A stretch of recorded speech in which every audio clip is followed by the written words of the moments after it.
How's everybody feeling? Silence. Okay.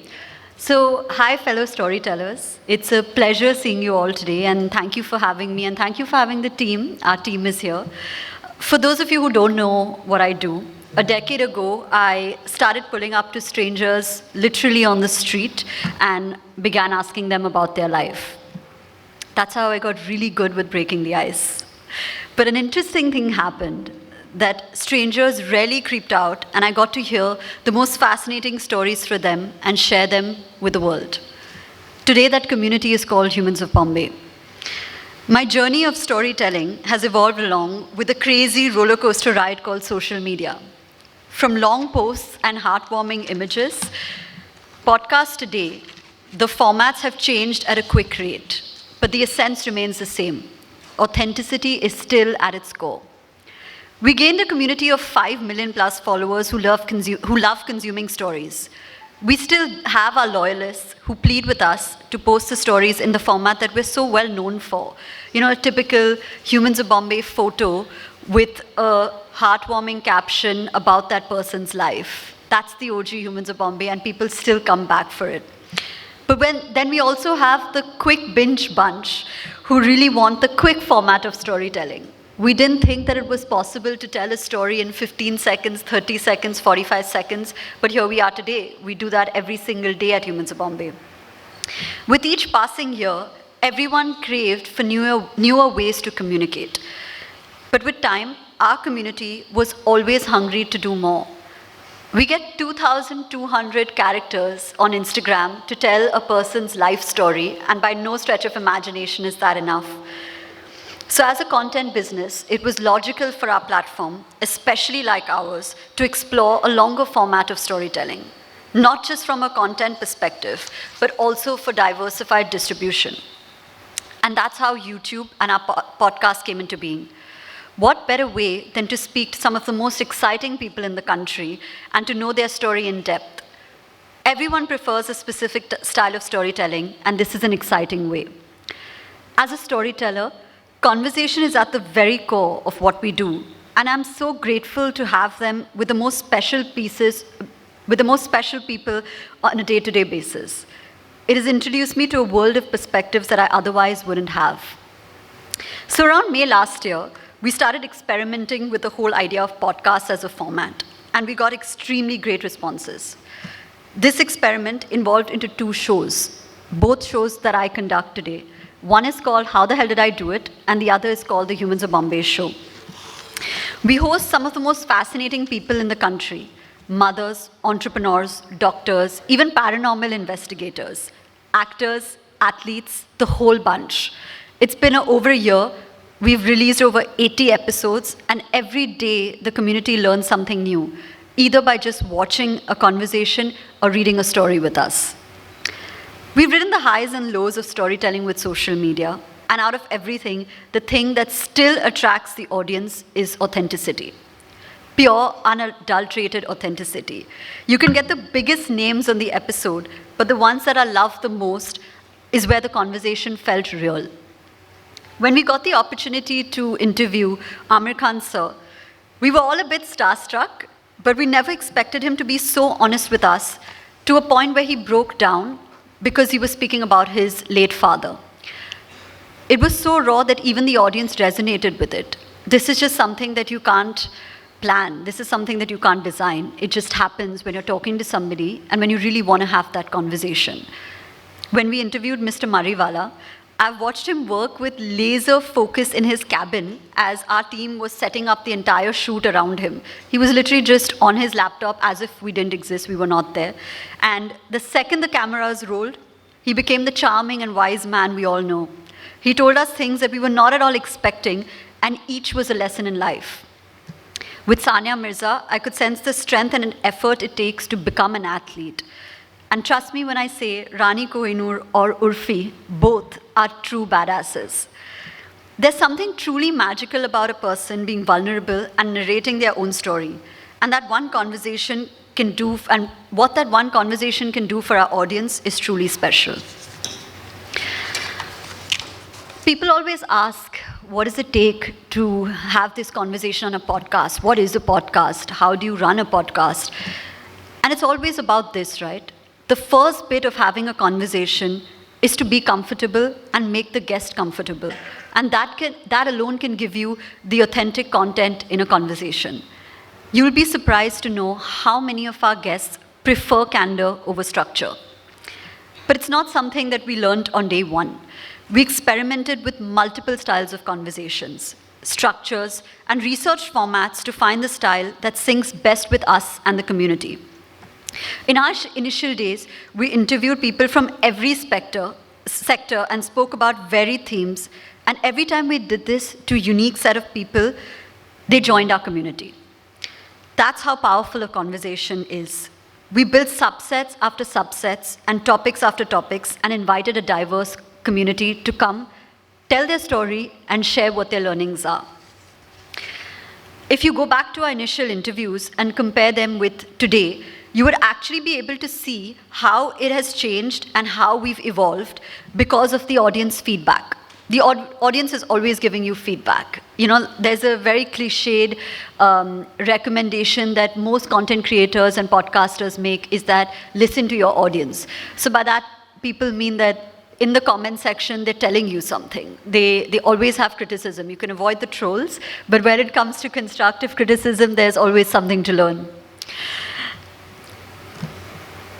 Ultimately, the goal, and our goal, is to continue to bring much deeper conversations and present our audiences with that. Another thing we've learned is that visual recall has to be really, really strong. We started off experimenting with all kinds of locations, right? So we've shot in cafes, we've even shot at a temple, we've shot at sometimes a restaurant when there's just noise going on in the kitchen and you have no control over it. We even experimented with having a live conversation with Veer Das in our office. And from there, we moved forward to invest in our own studio, where you see a visual that is attached to Humans of Bombay. Every time you look at the setup, you know, hey, I recognize that. I want to go back to that. I know the kind of conversation that's happening there. While the master asset, which is the main video, has its own kind of reach, it's interesting how one gets to gain the attention of different sets of audiences with every small clip that is cut from the episode as a promo or a glimpse. The overall reach accumulates a higher cumulative viewership, and that's where the recall helps tremendously. Another important note is to always keep the conversation fresh and find pegs that are unexplored. Honestly, keeping it fresh also helps the guests think and break them away from monotonous interviews. I mean, think about it. Is there anything under the sun that's not been written or said about Amir Khan? But how do you get him to reveal something that he hasn't before? It all lies in the conversation. It all lies in the authentic conversation. So we've narrowed down to two types of stories that we do. The first is personal storytelling that introduces our audience to the human side of the person that they don't usually get the opportunity to explore publicly. The idea is to humanize the guest and brush away the glitter to show a fresh perspective. The community might even feel closer to the guest after the conversation. So when you see your idols, when you see an actor, a politician, an entrepreneur, an athlete, and you wonder what are they like at their most vulnerable, we give you a glimpse into that. We allow our audience to see this very human side to them that makes them the personality that they are.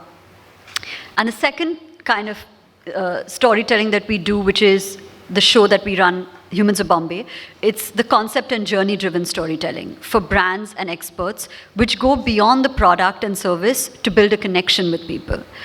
The people behind the brand often get hidden behind the wall of their organization and the products, and we try to break them down to our community, at least put a face behind the brand. Also, it's about bringing forward real conversations for a particular belief that a brand aligns with. I'm going to go a little bit into some of the brands that we worked with and the output that storytelling can have. I remember we did a campaign for HDFC, which was about bouncing back. And in that, we featured a visually impaired chess player. while we did this in a static format, which was our OG, you have that beautiful photo and a narrative, we believe that translating that conversation to video would hold so much more value, because that's when you hear the person. You can feel the emotion of the person. The number of people who've come on our show on that couch and have cried, I can't even count it. So I think that as the evolution of podcast and YouTube in India happens, brands will seamlessly want to move from a static to a more 3D version of their kind of story. Another one is a brand that we ran for Colgate. It's called Smile Karo Shuru Ho Jao, which was their campaign, and we featured Sindhu Tai. I actually want to digress here and read her story, just so that you understand and tell me whether you would want to have her on the show, because this is what the show is about. We bring real life people. So I'm reading her story in first person now. I've never known a mother's love. I was an unwanted girl child. I wasn't educated, and at 9, I cowered under a ghungat as she married me off to a 32-year-old man. No tears were shed for me, only sighs of relief.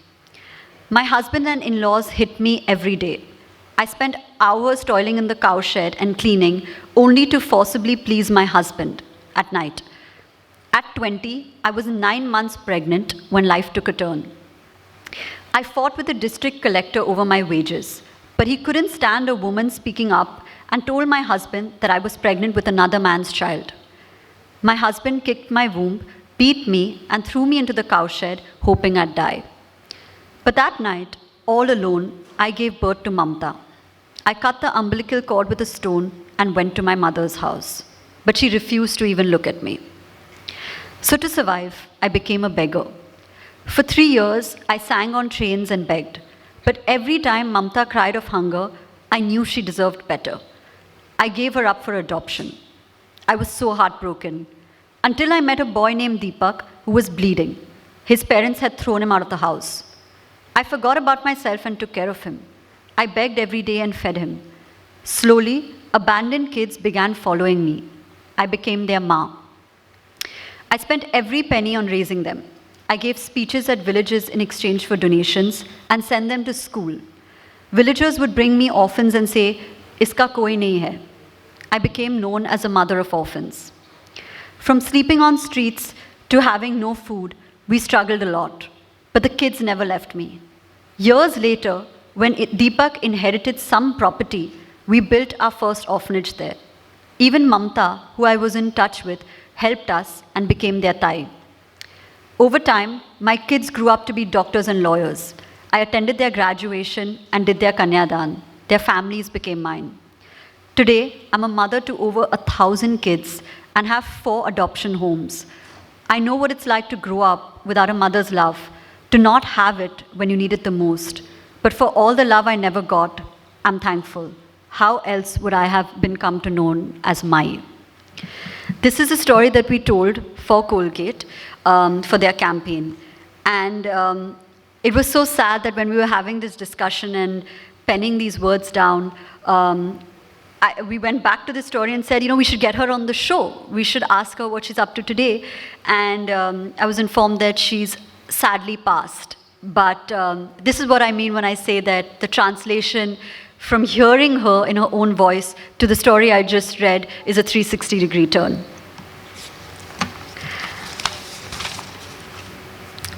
And now every podcast, because of stories like this, is a learning experience, not just for me, but for the entire team, and for the improvement for our next conversation. It's a journey of continuous growth and discovery. Being a content company, it became crucial for us to optimize the content as per our goals, while keeping our essence intact. Through this entire journey, we've gained some crucial insights considering how media is today and may or may not change. So what have we learned so far? First, authenticity is the cornerstone of meaningful engagement. Our audiences value genuine conversations, and this authenticity adds value not just for us, but for the person being interviewed. Statistics say that more than the identity of the speaker or what background that person hails from, what truly matters is the quality of the conversation. It's about the depth of insight and the impact of dialogue. A clear representation of this shown by the data that we had is the highest overall performance actually came from conversations we enjoyed the most. Some of our highest performing episodes is an episode on the scientific outlook of manifestation, and another one about a single mother who gave birth to a child out of wedlock. These are two examples that witness that genius and rawness in content always prevails. And this is keeping in mind that we have some of the biggest names in the country on our show, but still the audience comes back for that realness, for that authenticity. And one of the most understated things talked about is the optimum use of digital distribution and amplification. Leveraging technology allows us to reach a wider audience, enhance the impact of our conversation, and give crucial feedback from a diverse set of audiences. In conclusion, crafting authentic conversations is an ongoing process. Storytelling is an art. At the end of it all, we're all just stories. And whether you're looking for your dream job or wondering how to introduce yourself to the potential love of your life, how you tell your story matters.